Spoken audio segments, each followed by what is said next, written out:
and welcome to the Author Roundup, a special segment of the Book Connection Show where we meet up and coming indie authors and talk to them about their recently released books.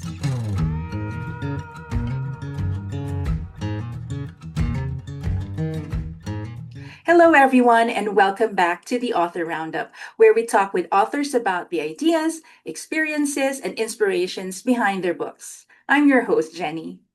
Today's episode invites us to look at something deeply familiar, yet surprisingly powerful: the conversations we have every day. Not just the words we exchange with others, but also the quiet conversations we have with ourselves.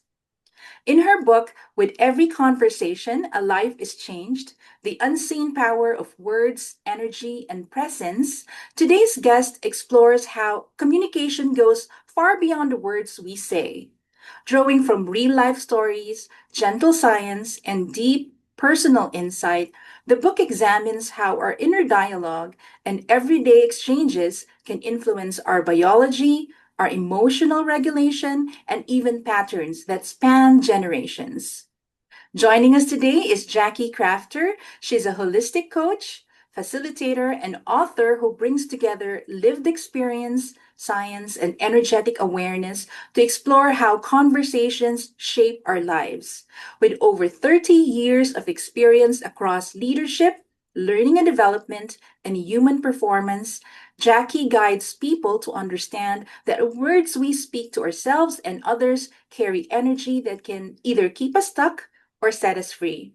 Please join me in welcoming the author of With Every Conversation, A Life is Changed, Jacqui Crafter.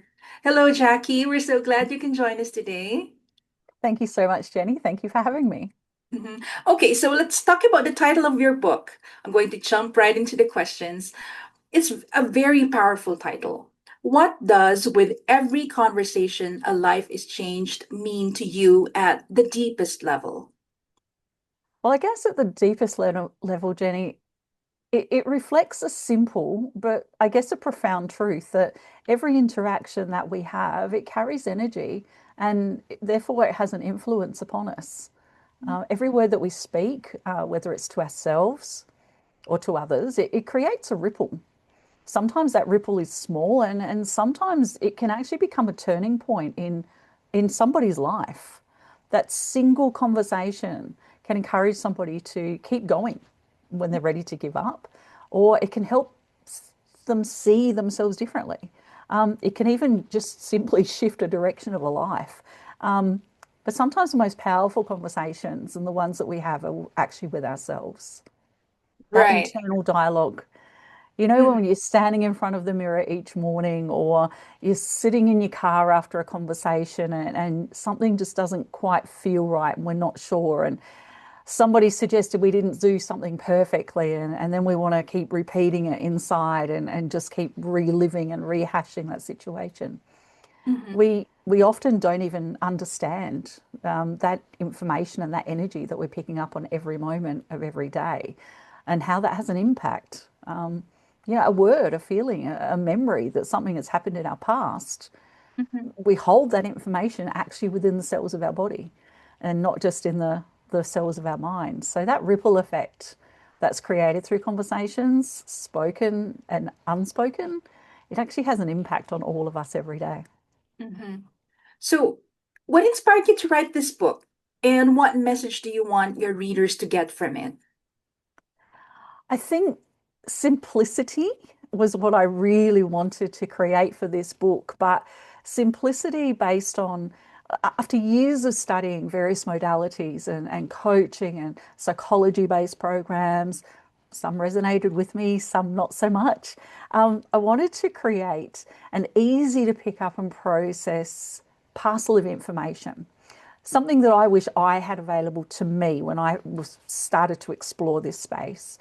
And it's really about providing areas of knowledge and things to consider that might perhaps lead others to reflect on what energy they're actually bringing and choosing to bring into their worlds simply through words and conversations, simply by recognizing how does it make them feel. Hmm. Right. And in your book, you talk about conversations as energetic exchanges, not just, spoken words, not solely as spoken words. When did you first begin to understand communication in that way? So I think for me, Jenny, it really started over 30 years ago when I'd just been visiting a friend, a very dear friend, and I left her house and I was sitting in my car and I just felt differently. Something just didn't feel right. And it was a reflection about the conversations. And it's not the conversations were, mean or nasty in any way, shape, or form, but something just didn't feel right. And I didn't really know why at that particular point in time.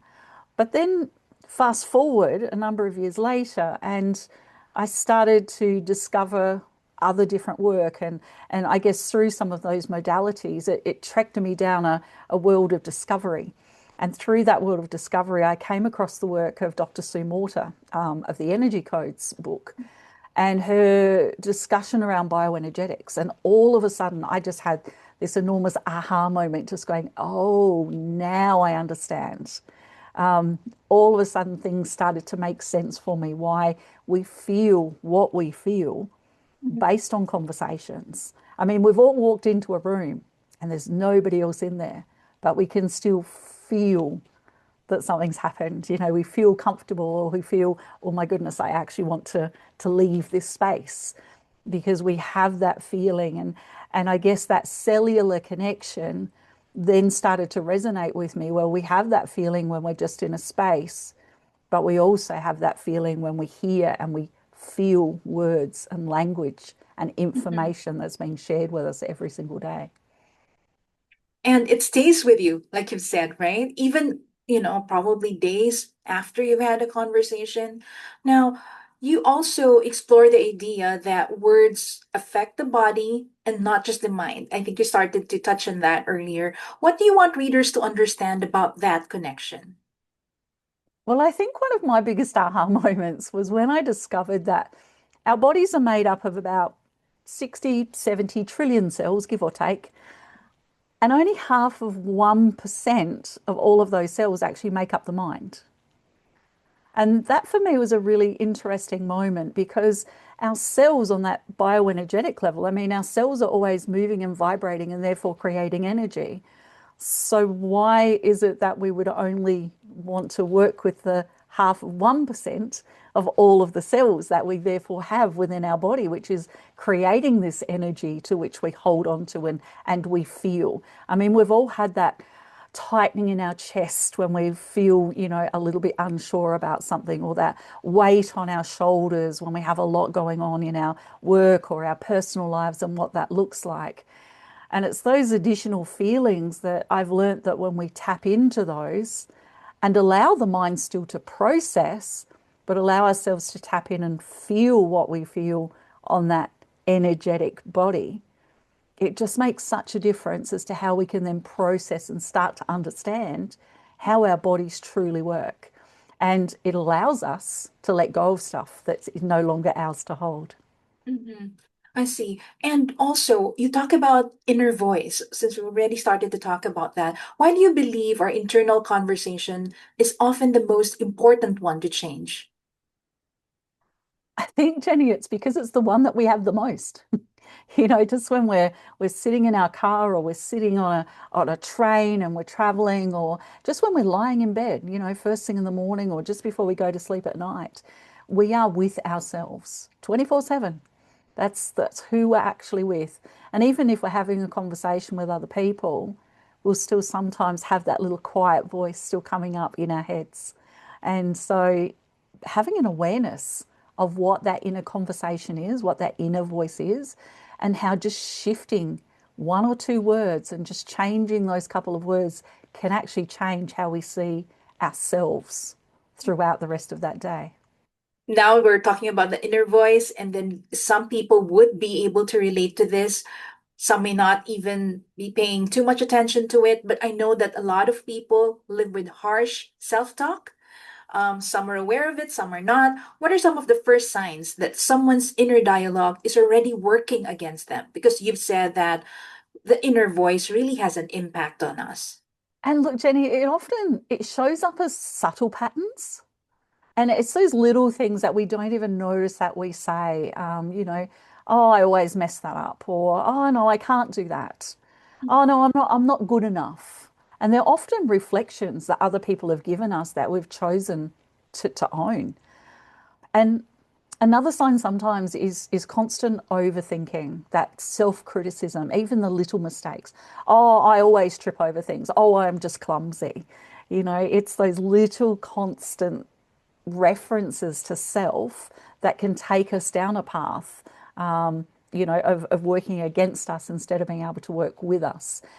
It can all be changed. It's just having an awareness. The key is having an awareness that we start to listen to the words, both of what we speak, but also what we think on a daily Mhm. basis.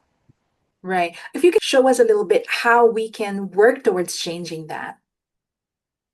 So I think one of the big ones for me is if we simply change the word when something happens to us, Mhm. if we reflect on, well, if something's happened to us, but we've gained knowledge from that situation, from those circumstance, by having a connection with those people, then we've gained knowledge. And knowledge is valuable, knowledge is powerful. So by then shifting and changing the word, instead of something happening to us, it's happened for us because we've gained information, we've gained knowledge. All of a sudden, we start to think and feel about that situation in a completely different light, simply because it then becomes a gift rather than something that's been done to us. And that's something that would have to come from within the person or within us, right? Mm-hmm. That's Mhm. right. But just sometimes a shift of just one word, replacing the word to replacing the word for, completely changes how we feel about that entire circumstance and situation. That's very interesting. Um, let's talk about silence this time because silence is also a form of communication, right? What kinds of silence have you found to be healing and what kinds can be harmful? I think with anything, it really comes down to the intention of what we're trying to do from that silence. We get to decide when we create that space if the space is going to be that of reflection, of simply listening to what we feel. And I know that sounds a little bit counterintuitive. How can we listen without there being words? But we can listen to ourselves internally and what we're actually feeling inside our body. And those moments of quiet, they allow people to reconnect with themselves. And sometimes the most powerful shifts, they happen when we're not speaking, but simply when we're just being. Now, of course, the flip side to that is if we're sitting in a space where we're being silent because we're trying to avoid, or we're trying to suppress, or we're trying to withdraw from a situation, that doesn't always, create a beneficial circumstance for us. That can be harmful. But creating a space, a safe space, and even setting the intention that this is a safe space for me to be able to just go inside and listen to what I feel and try to be conscious of the words that we're hearing and the words that we allow to come in, that can create a beautiful space of healing and opportunity that comes from being still. Your book also touches on generational patterns and inherited emotional language. So, this is a very interesting topic. How much of the way we speak to ourselves do you think we've absorbed from our families? So, maybe this is where the harsh talk would already be from, and the inner voice that we have. There's a certain influence that we get from our families, right? Tell us more about that. I think all of us at some point, Jenny, have paused and thought, oh my goodness, I sound like my mum. Or, oh my goodness, I sound like my dad.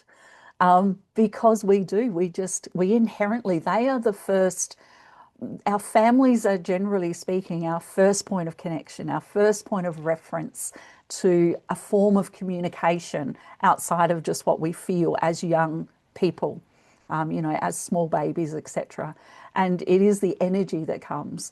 The reason why a small child, you can pretty much say any words you like, but if it's done in a really fun and happy way and you're bouncing around, they feel the energy of the words, not understanding what the words are actually saying. We inherit all of the information that has come to us as being a truth. So, for example, one of the stories that anytime anything came up as a young person in our family, and we didn't exactly have a huge amount of money, so it was always, it doesn't grow on trees. Money doesn't grow on trees. You have to work really hard, for money. So inherently, any conversation around money then became hard and had a heavy weight to it, and it became challenging simply because of the references of the language that we had in our family when we were growing up. Right. And having said that, and having shown us the influence of the family, what do you think parents, teachers, leaders, or partners most need to understand about the legacy of their words? I think it's just having that consciousness and having an understanding that words leave imprints. An off the cuff sentence that might be spoken in a short moment could actually stay with somebody for decades. And using words that can be encouraging and building confidence and, you know, being able to support somebody. But it really comes down to having that awareness, having a consciousness of what words we are speaking. And with that consciousness, it's the consciousness of what is the energy that we're looking to create, what is the information that we're looking to share, and how can we add value to that individual of which we're sharing that conversation. If we always look at where can I add value to this individual's day, then by default, I think the words are going to become the patterns that will leave those positive imprints that we want people to hold on to for decades, not the ones that are going to weigh them down because we happen to come into that conversation not feeling so great ourselves or not having the level of awareness as to what we could do when we're stepping into a room and sharing space with other people. So you said uplifting words. They can regulate, soothe, and create safety. Drawing from that, can you share an example of a simple phrase that can genuinely shift someone's internal state? Sure.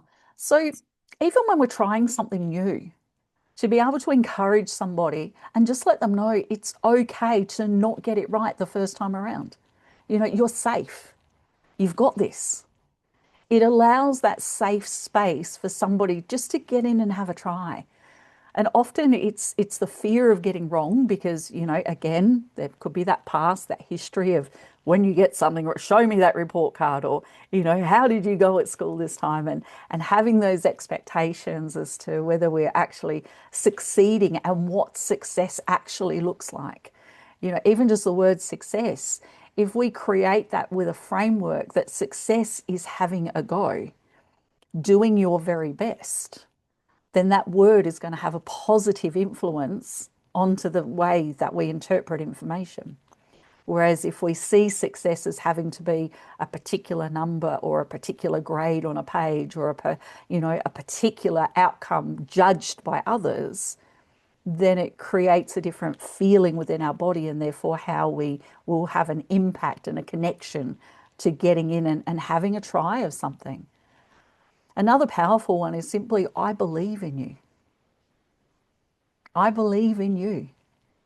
And that in itself, when you just sit back and you feel those words, I believe in you. There's no hiding from that. It's very personal and allows people just to actually be safe in their own space and just be who they are. Okay, so that's a way to, create that safe space. How about the toxic language that some people use and its impact on the body? Why do so many people underestimate the long-term effect of criticism, sarcasm, or shaming words? I think sometimes people don't often realize that those little subtle words that they have, those little subtle digs, they add layers and layers and layers. It's a little bit like, that one brick that is sat on top of some, you know, piece of ground is not going to have a major impact. But if we have brick on brick on brick on brick, it does push down the earth and it does push down the energy that's available. Same as a word on a word on a word on a word.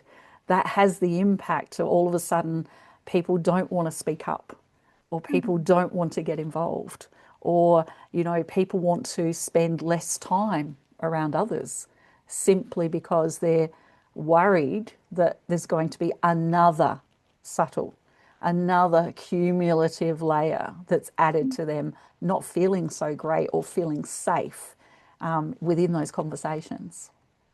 Okay. Can those be undone? Like the impact of the toxic language, like let's say from a parent to a child. They absolutely can be.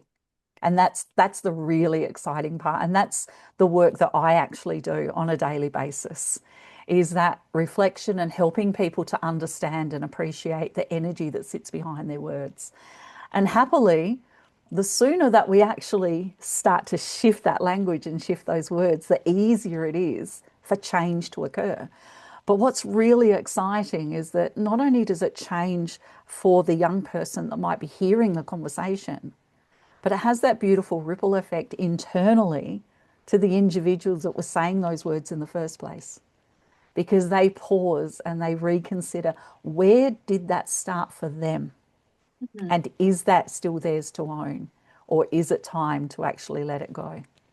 Okay, so you also write that communication begins before words. It can be through tone, presence, and the emotional atmosphere that is created or is present. How can people become more aware of what they are bringing into a room? I think the first step is just having that self-awareness. It's that want of trying to discover, that pause before you actually enter the room, and you just check in with yourself. How am I feeling right now? What energy am I bringing into this space?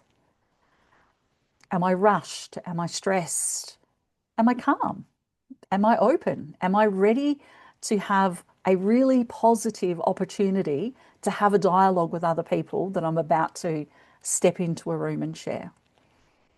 People will feel our emotional state. And I think we've all been in a room where somebody's all of a sudden rushed into a meeting and they've put their books down onto the desk, and all of a sudden everybody else just goes silent. Right. And they haven't said a word, but you already know where their day has been. You already know how they're feeling. And you're, more importantly, you're waiting for that first initial word to come out to then know, am I safe? Am I not safe? Because that's where our minds instantly go to. Our brain's main job is to actually keep us safe, and creating that space where we pause and have self-awareness actually creates safety for others to come and get involved. It does make a lot of difference, right? Like self-awareness, it changes you if you would, just make it a habit of checking in on yourself and just trying to see how your actions, because you're just not just words, right? It can be actions, how it will affect everyone you meet or interact with that day. So that's very interesting, Jacqui. Another thing we would also want to talk to you about would be your experience writing the book. Okay. So was there a chapter that was especially difficult or vulnerable for you to write? So I think I'll just start by saying I never actually thought I was going to write a book. I can't even say that it was on my list of things to do. Not that I maybe have a list, but it was never sort of really out there. But it was one of those situations where you literally just wake up one morning and it's just like, okay, I have something to share.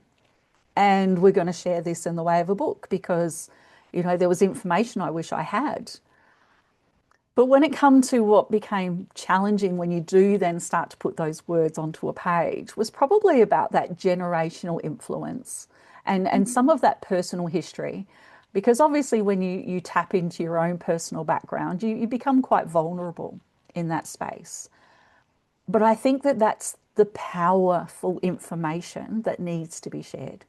Mhm. When you are willing to be vulnerable and to be open and to share some of those challenges and some of those conversations that have shaped my own personal life, it then allows people permission, if you like, to be able to do that for themselves, to just Mhm. to pause and to self-reflect and know that, well, here's one person that's, survived and gone through different things and they're still doing okay. So maybe it's okay for me as well.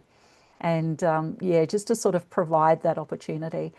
And, I think with all of those experiences, that's where the wisdom is gained. Mhm. It's through that knowledge that we gain through our experience, and because things happen for us and not to us. Mhm. And I think that's your own way of establishing that connection with your readers, right? Okay, so your book has been out for some time now, and I know a lot of people have already read it. What's the most unforgettable feedback that you've received about your book?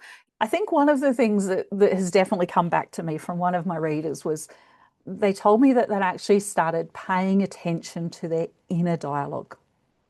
So after reading the book, they realized how harsh they'd been to themselves for so many years. And that simply by becoming aware of the words that they were saying internally, that was actually able to change not just how they spoke to themselves, but also how they spoke to others. It was almost like they described that a weight had been lifted, because all of those old words, all of those old language, all of those old beliefs were no longer theirs to hold on to. And that became really powerful for them to know that just because it has been, it doesn't mean that it still has to be. Wow, that must have felt amazing for you, knowing the impact that you had on your readers and how much it changed how they look at themselves.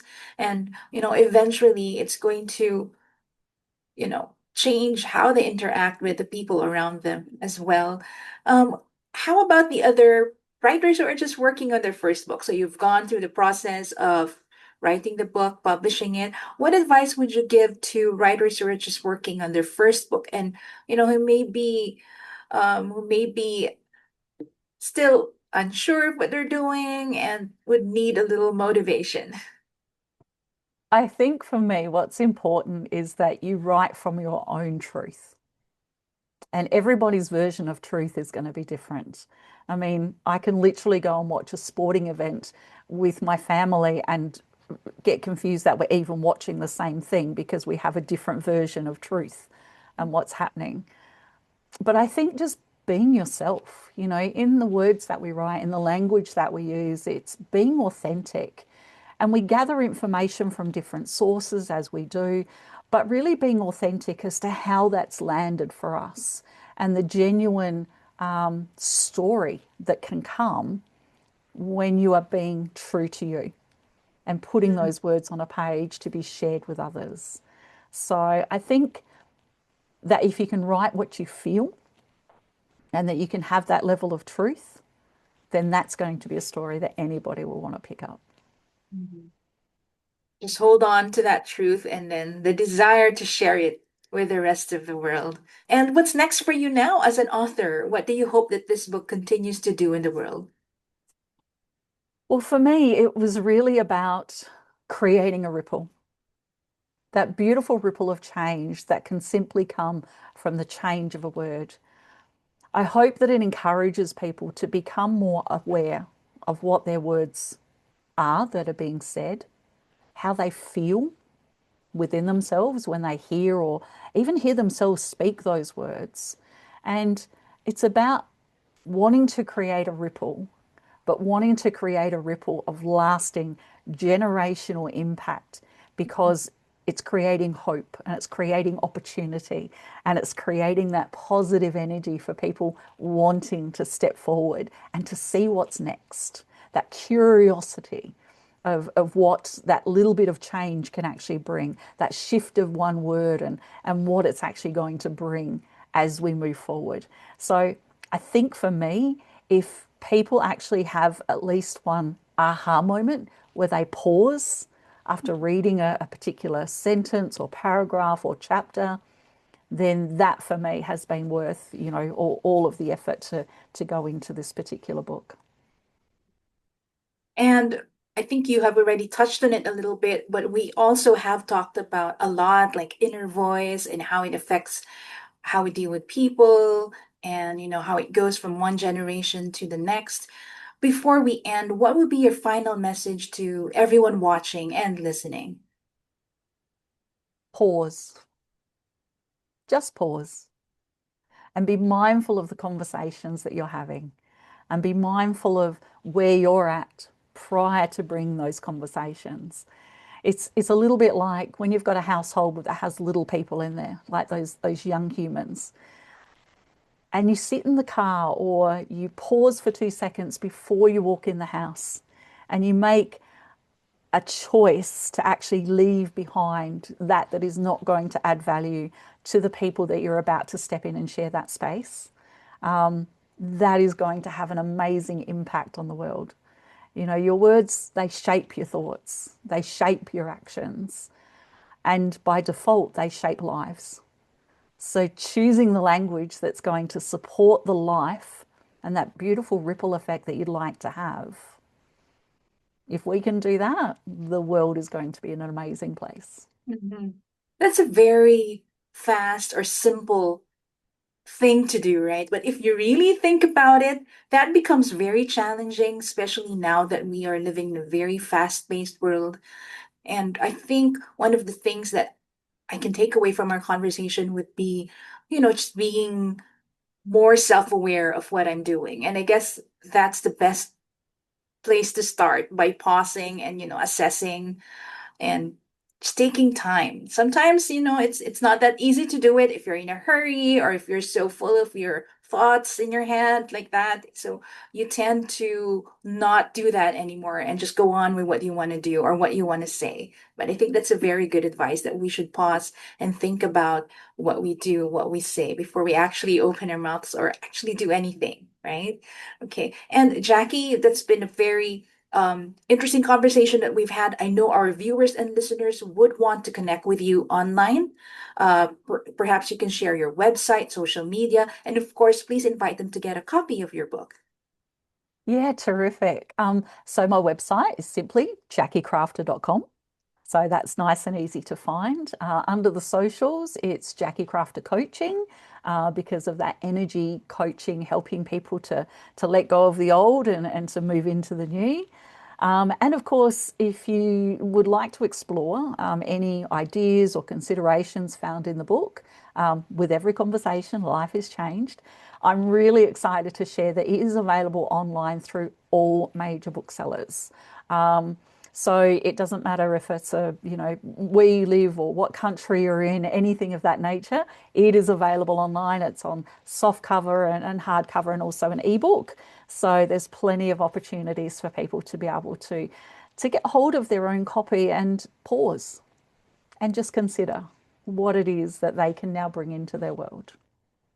That's beautiful. So, Jackie, thank you for such a thoughtful and engaging conversation. Your book just offers a meaningful perspective on something that we all experience every day. The words that we speak and the energy that we bring into our conversations, they can influence our lives and, of course, the lives of others, just like what you've said, the ripple effect. If you'd like to explore these ideas further, just like what Jackie said, be sure to check out Jacqui Crafter's book, With Every Conversation, a Life is Changed: The Unseen Power of Words, Energy, and Presence. The book is available in softcover, hardcover, and ebook. So even those who would like to get a digital copy, they can go ahead and do that on Amazon.com, BarnesandNoble.com, the Balboa Press online bookstore, and other book resellers. It's available online. It's so easy to find it. Jackie, thank you again for being part of the show. And thank you to everyone tuning in. I'm Jenny, and this is the Author Roundup. We'll see you in the next episode.